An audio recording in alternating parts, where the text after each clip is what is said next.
Welcome to the Hair Loss Show, where Dr. Russell Knudsen and Dr. Vikram Jayaprakash discuss issues relating to hair loss and the medical and surgical treatment of hair loss in both men and women. Hi everyone, and welcome back to the Hair Loss Show. Russell, good to see you again. Thank you, Vikram. Today's episode, we're going to talk about a common question that we get asked all the time, right? And a normal scenario would be, and it's generally a young patient will come into our office, and anyone experiencing hair loss, it has a huge emotional impact, but they will be quite concerned and sort of withdrawn. They're generally wearing a baseball cap or some form of cap, and will start having a conversation with us without removing the hat. And inevitably, during the course of that conversation, the question arises, well, was it the fact that I was wearing this hat or this cap? Was that the cause of why I'm losing hair? What are your thoughts? Okay, so the presumed logic behind it is that by wearing a hat that might be tight-fitting, you're reducing blood supply to the scalp. If you're reducing blood supply to the scalp, you're reducing nutrient supply to the hair follicles, and therefore the hair follicle is damaged. And because the hat really sits in the upper scalp, that might explain why only the upper scalp hairs are affected. And it's a common misconception, as you say. We hear this one all the time.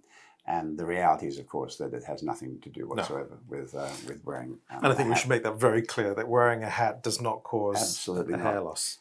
In fact, ironically, there was a treatment promoted about 20, 30 years ago where people would cut the arteries here in the scalp here, sew them off, to reduce blood supply to the scalp because the blood was bringing the DHT. Right. Okay.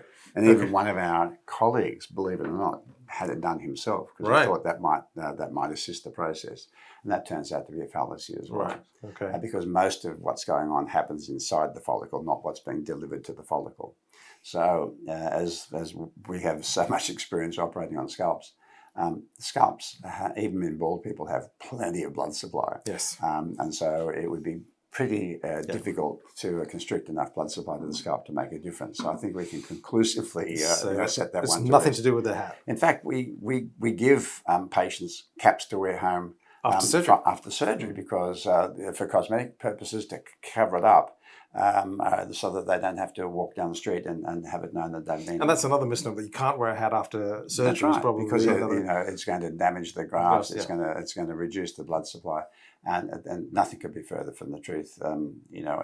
Yes, it's going to be loose fitting, not tight fitting. Yes. Anyway, but hats have no implications whatsoever.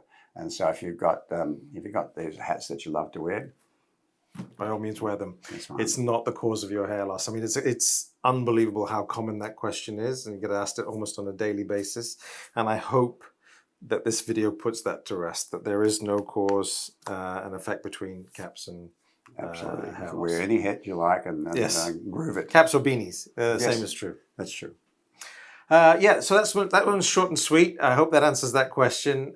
Please, if you wouldn't mind doing us a favor and hit that subscribe button, helps with the ranking of the channel, and we'll see you again on the next episode. Thanks, everybody.